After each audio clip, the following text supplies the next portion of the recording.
여러분, 만약에 2026년까지 만들 반도체가 벌써 다 팔렸다고 하면 이게 믿어지시나요?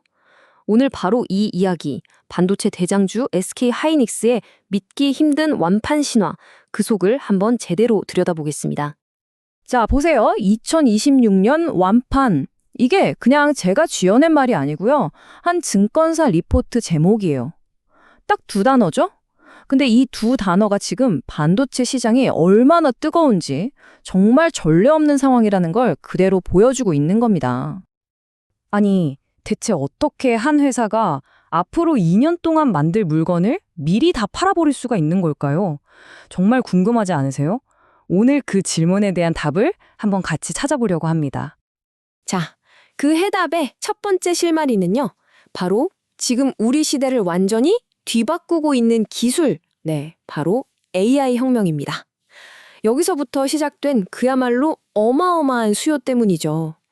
생각해보세요. 우리가 쓰는 챗 GPT 같은 거대 언어 모델을 학습시키고 또 전 세계 수십억 명이 던지는 질문에 일일이 답하려면 와, 정말 상상도 못할 만큼의 메모리가 필요해요.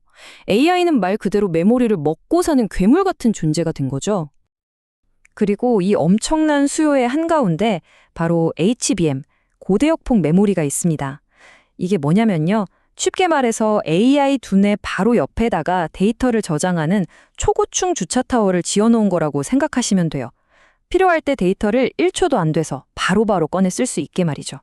네, 오늘 이야기의 진짜 주인공이 바로 이 녀석입니다. 근데 여기서 정말 중요한 변화가 생깁니다. 예전에는 AI를 학습시킬 때 메모리가 한 번 크게 필요하고 끝이었거든요. 근데 이젠 달라요. 수백만, 수천만 명이 실시간으로 질문을 던지잖아요. 여기에 답변해주는 추론 단계가 핵심이 된 거예요. 이건 뭐랄까, 한 번 돈 쓰고 마는 게 아니라 24시간 내내 쉬지 않고 돌아가는 공장처럼 계속해서 메모리를 쓸어 담고 있는 거죠. 자, 그런데 이야기가 HBM에서 끝나질 않아요. 이 수요가 너무 엄청나서 이제는 다른 곳으로까지 번지고 있거든요. 왜냐하면 AI라는 이 거대한 엔진을 돌리려면 최고급 연료인 HBM만 필요한 게 아니라는 거죠. 바로 이겁니다. AI가 제대로 일하려면 초고속 HBM도 당연히 중요하지만 일반 D램이랑 낸드 플래시 같은 다른 메모리들도 아주 많이 필요해요. 그러니까 일반 D램은 AI가 일하는 책상 같은 거고 낸드는 참고 자료가 가득한 거대한 도서관 같은 역할을 하는 거죠. 결국 HBM 때문에 불이 붙었는데 이게 번지면서 모든 종류의 메모리가 다 귀한 몸이 되어버린 겁니다. 이걸 숫자로 한번 볼까요? SK하이닉스 매출을 뜯어보면요, 물론 HBM이 엄청 핫하지만 여전히 전통적인 D램이 매출의 78%나 차지해요.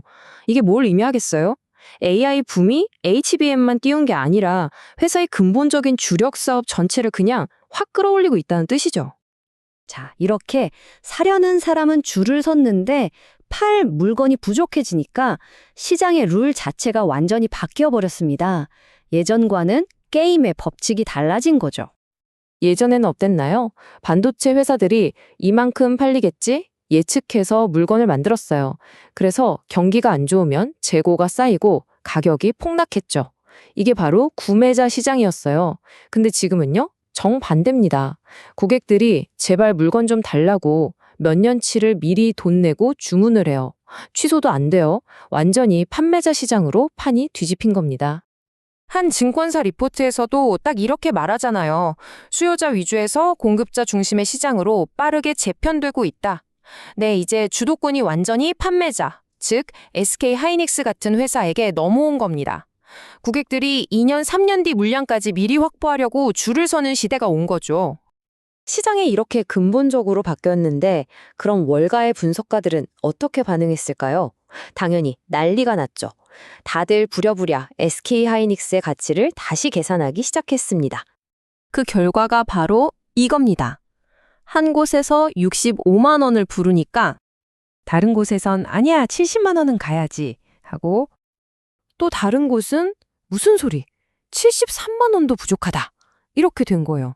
너도 나도 목표 주가를 올리면서 이 회사의 미래에 대한 강력한 공감대가 형성되고 있는 거죠. 하지만 뭐니 해도 가장 충격적인 건 바로 이겁니다. 실적 전망치를 보세요. 2023년에 7조 7천억 원 적자였던 회사가 불과 3년 뒤인 2026년에는 무려 74조 원 흑자를 낼 거라는 예측입니다. 마이너스 8조에서 플러스 74조라니 이건 뭐 정말 드라마틱한 대반전이죠. 네, 이렇게만 보면 AI가 만들어내는 이 수요 정말 끝이 없을 것만 같습니다. 그런데 말이죠. 반도체 산업의 역사를 돌아보면 항상 엄청난 호황 뒤에는 불황이 따라왔거든요. 과연 이번 AI 붐은 이전의 사이클과는 다를까요? 영원한 호황이라는 게 정말 존재할 수 있을까요? 이 질문을 여러분께 던지면서 오늘 이야기를 마무리할까 합니다.